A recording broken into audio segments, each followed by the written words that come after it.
Ayan, good morning sa lahat po. Good morning sa lahat po mga idol. Ayan, dito tayo kay Kuya Daniel ngayon.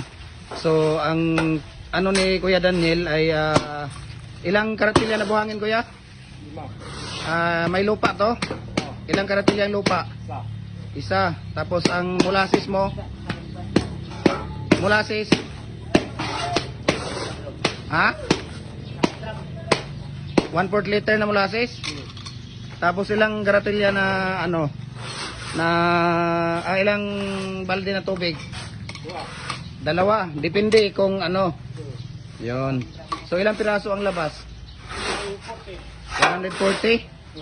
Ayun, so 140 pala itong ano ni Kuya Daniel. So tingnan natin dito si Kuya Daniel sa ano niya. Buwan na ng lock. So 140 piraso na. Uulitin ko lang idol ha.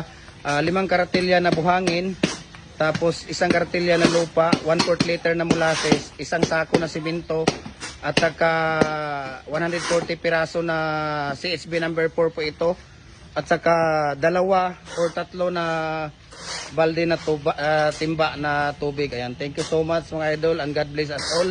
Maraming salamat po sa inyong panunod. Ayan, si Kuya Daniel. So